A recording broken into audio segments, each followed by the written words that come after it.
Isang magandang araw mga kaibigan! Narito na naman po si Shenshen TV na magbabahagi sa inyo tungkol sa kwento ng pag-ibig. Pero kung bago ka pa lamang sa aking YouTube channel, paki-like lang po ng ating video, paki-click na rin ang subscribe button at ganon din ang bell icon para lagi kayong updated sa mga paparating ko pang mga uploads. Chapter 1. How to start again? Sabihin mo sa akin kung paano magsisimula uli para simulan ko na ngayon. Sabihin mo sa akin kung paano ko itutuloy ang buhay ko na wala na ang mga pangarap ko. Sabihin mo sa akin kung paano ko siya kalilimutan. Siya na minahal ko na maraming taon. Tell me how. Because really I don't know how. Humahagulhol niyang wika sa mahina at paus na tinig. I love him so much. Mahal ko siya. Tell me, paano ko itatapon ang bagay na yon? Paano ako magiging ako?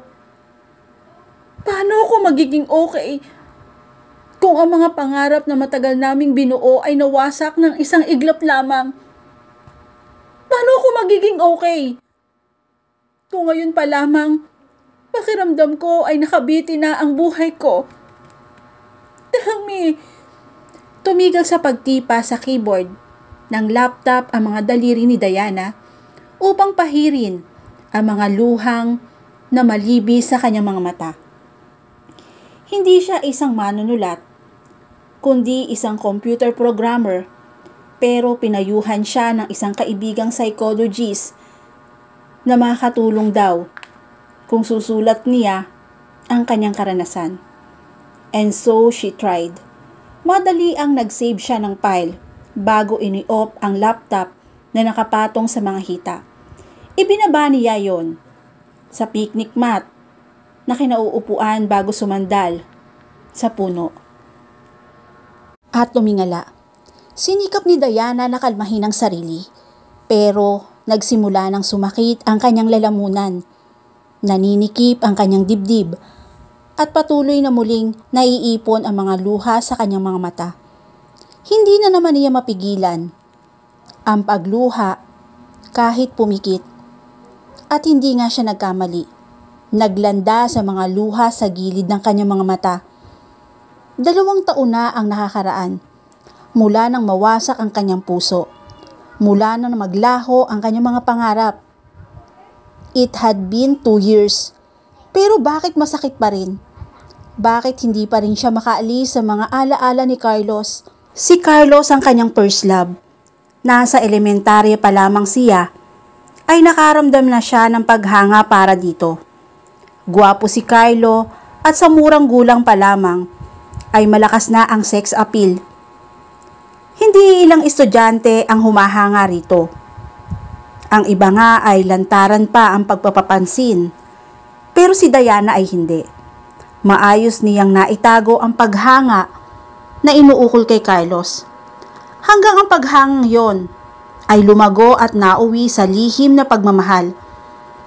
High school na sila nang mapansin niya ang pagiging extra attentive ni Carlos sa kanya. Palagi siyang sinasabayan sa pagpasok at pag-uwi.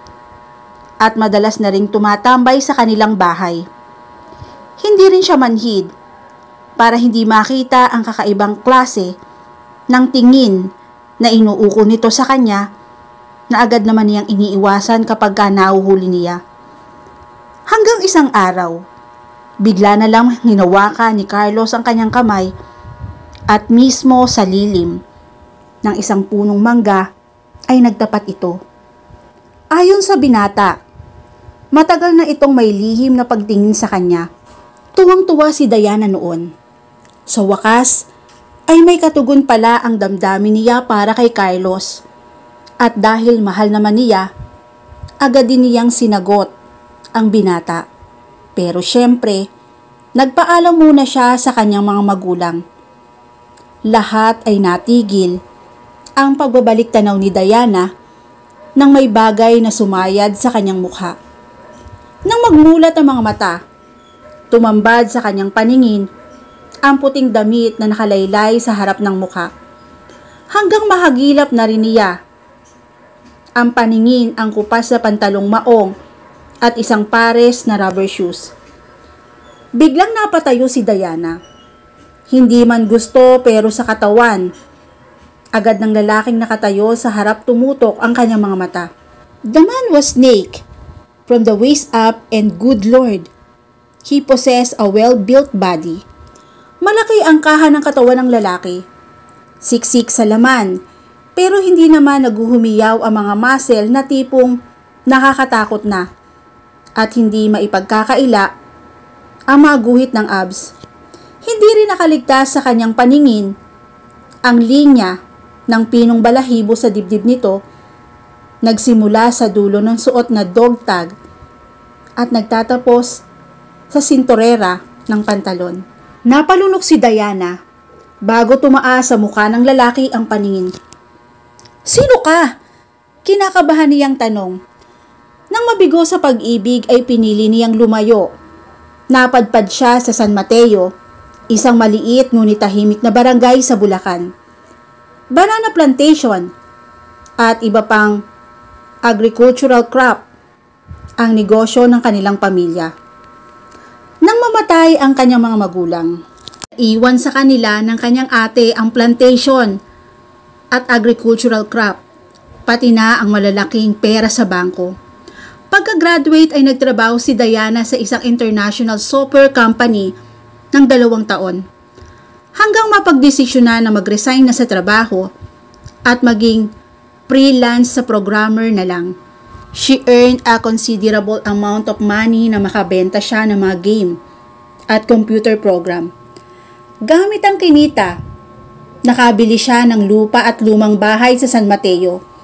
Dahil luma na ang bahay at gawa pa sa mga light materials, ipinasya niyang ipagiba na lamang at magpagawa ng bahay na bungalow type. At sa loob ng 2 taon na paninirahan sa San Juan Mateo, ngayon lang niya nakita ang lalaki sa kanyang harap. Base sa suot na dog tag, sa clean cut na buhok, at sa authority na nasa muka, ay masasabi niya na isa itong sundalo. Hindi ganun kagwapo ang estranghero. At least hindi kasing gwapo ni Carlos, pero may kakaiba sa estranghero. Something was radiating from him, and he looked so manly. Isa pa, natawag ng kulay brown na mga mata nito ang kanyang atensyon. They seem powerful. Tila kayang manuot ng mga titig nito hanggang sa kanyang mga buto. Seryoso ang pagkakatingin ng lalaki na tila ba binabasa ang nilalaman ng kanyang isipan. But then something flickered in his eyes. The emotion was so intense, it almost gave her a goosebump. Hindi siya ganoon kanina. Alam niya kung ano ang kahulugan ng emosyon. Attraction, desire. Gustong questionin ni Diana ang sarili kung tama ba ang kanyang nakita. Bukod kasi sa napakabilis dumaan ng mga damdaming iyon sa mga mata ng estranghero, ay basa pa ang kanyang mga mata dahil sa luha. "Sino ka?" Inulit niyang tanong. Imbis na sumagot ay iniabot lang ng lalaki ang hawak na damit. "Wala akong panyo na maiaalok sa iyo para pumunas ng luha mo, kaya pagtiyagaan mo na lamang ang t-shirt ko," sabi nito na tila bagot na boses. Muling iniumang ang damit. Umiling si Diana. "No thanks." Madalian niyang pinahid ang mga luha gamit ang likod ng kanyang kamay. Nagkibit balikat naman ang lalaki bago isinampay sa balikat nito ang damit. Sino ka ba?" he frowned. Ang ekspresyon nito ay tila ayaw makakita ng babaeng umiiyak dahil hindi alam ang gagawin sa ganong pagkakataon. "Paano mo naman nasabi na iyon ang kahulugan nun?" Natigilan si Diana. Bakit ba iyon ang pakahulugan niya? Tiningala ng lalaki ang tree house na nasa itaas ng punong mangga. Hindi sinasadyang dumako na naman ang kanyang mga mata sa katawan nito. Kinastigo niya ang sarili. Bumalik sa kanya ang paningin ng lalaki. Max. Ang pangalan ko ay Max. Bahagya siyang napasinghap. Max? Ikaw si Max? Maximilian Gutierrez? Gulat na tanong niya. That was a household name in San Mateo. Naririnig niya ang pangalang yon sa lahat ng mga taga roon. Kaya nga hindi niya kinakailangang magtanong kung sino ang may-ari ng lupain na karatig ng kanyang lupain. Hilera ng mga puno ng bangkal at akasya ang palatandaan ng hangganan ng kanilang mga lupain. Ilang metro mula sa Bondary, nakatayo ang isang malaking bahay. Ang treehouse na kinaroroonan niya ay nasa likuran ng malaking bahay. Nadiskubre iyon ni Diana nang minsan makakwentuhan niya ang caretaker at banggitin nito na maganda di umano roon. Hindi naman kasi madaling makita ang malaking bahay dahil mayayabong din ang puno sa lugar. Ikaw! Sino ka? Alam mo ba na nasa loob ka ng lupain ko? Naging arogante ang kislap ng mga mata ni Max. Mariing naglapat ang mga labi ng lalaki. Yung klase ng ekspresyon na hindi gugustuhing kalabani ng sinuman. Hindi mo ba nabasa na no trespassing sign? Biglang nataranta si Diana. She was a trespasser at hindi iilang beses na tumambay sa treehouse. Tahimik kasi ron. Maganda ang parang na nalalatagan ng Carabao grass. Sa kanyang pag-iisa, ay mga huni ng ibon ang umaaliw sa kanya, pati na ang mga paru-paro na tila hindi mailap sa mga tao. Parang simpleng paraiso ang lugar na yon. Ako si Diana Arcangel. Ako nakabili nung kabilang lote. Yung kina Aling Maria. Tumango-tango ang lalaki. She was sure. He stared at her lips for a few seconds. Tila may pumitlag na bahagi ng kanyang pagkatao. The feeling was peculiar. Maya-maya ay muling bumakas ang pagkainip sa mga mata ni Max. Diana took it as her cue to leave. Mabilis na kinuha niya ang laptop. Pasensya ka na ha kung nakapasok ako dito sa lupain mo. Aalis na ako.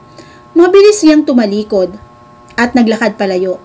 Hindi niya alam kung bakit pakiramdam niya ay nakasunod sa kanya ang mga mata ng lalaki. Ayaw niyang lumingon para kumpirmahin ang hinala. Oh, that was Max. Mahinang sabi ni Diana sa sarili habang mabilis na naglalakad.